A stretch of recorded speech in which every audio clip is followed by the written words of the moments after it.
Alors ici, on va faire un incontournable, hein, qui va être la feu recherche V, qui maintenant a été remplacé par recherche X, qui permet un peu de gérer tous les cas. L'idée, c'est d'avoir des valeurs communes entre 2 tableaux et de pouvoir importer la valeur d'un des tableaux dans l'autre tableau.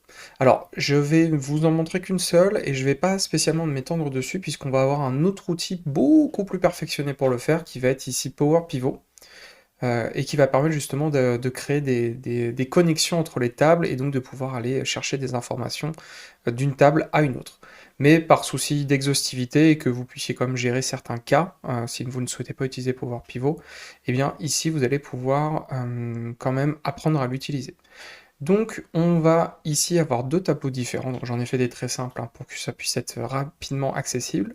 Donc on a un tableau qui rassemble les pays avec le nom de leur capitale, donc France, Paris, Allemagne, Berlin, Tokyo, avec le Japon, et également le continent d'appartenance d'un pays. Donc encore une fois, ici on a deux pays européens avec l'Allemagne et le Japon, et un pays asiatique avec, pardon, la France et l'Allemagne, et un pays asiatique avec le Japon. Alors, ici, donc on va essayer de faire justement des recherches de valeurs en essayant, en fonction de ce qui a été sélectionné ici, donc là ici par exemple j'ai écrit Japon, de pouvoir apporter automatiquement la capitale qui est associée et le continent.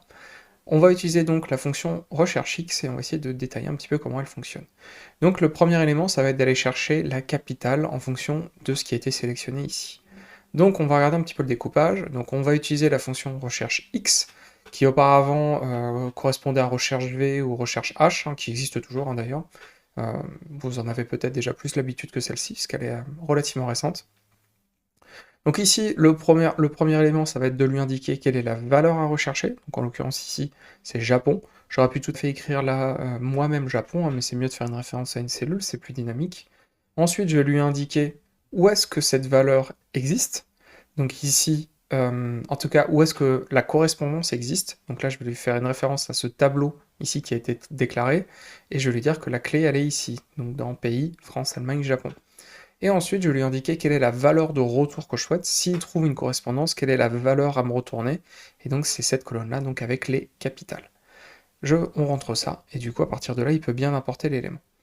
Autre cas, et c'est là où vous allez peut-être voir l'intérêt par rapport à la recherche V, c'est que ici, on avait un problème auparavant qui était que la colonne recherchée devait être forcément à droite de la colonne de référence. Donc j'aurais pas pu avoir par exemple capitale avant pays, ça ne fonctionnait pas. Et donc là, avec la recherche X, et ben maintenant il n'y a plus de problème par rapport à ça. On peut tout à fait directement faire une référence en faisant toujours donc appel à X37, indiquer que maintenant ce qu'on cherche c'est la colonne de droite, pays, et qu'on cherche à importer le continent, avec Europe, Asie, etc. Et donc à partir de là, et ben ça fonctionne aussi dans ce sens-là. On peut maintenant tester en changeant la valeur, et donc là, la mise à jour se fait automatiquement, et de la même manière pour l'Allemagne. Alors, Allemagne, qu'est-ce qui ne va pas? Qu'est-ce qui ne va pas avec l'Allemagne? Ah oui, c'est parce qu'il y a un espace dans l'expression, et je dois encore l'avoir ici. Donc voilà l'intérêt de la fonction suprespace, hein, qui permet de ne pas avoir ce type de problème-là. Donc là, on a bien un match, hein, et on peut revenir à ce qu'on avait auparavant avec le Japon. Voilà pour cette fonction de recherche. Donc encore une fois, c'est bien de la connaître, ce que vous allez la trouver dans la fichier de collaborateurs, de collègues. Donc c'est important de l'avoir en tête, mais il y a beaucoup mieux, il y a Power Pivot, et on l'abordera un peu plus tard dans le cours.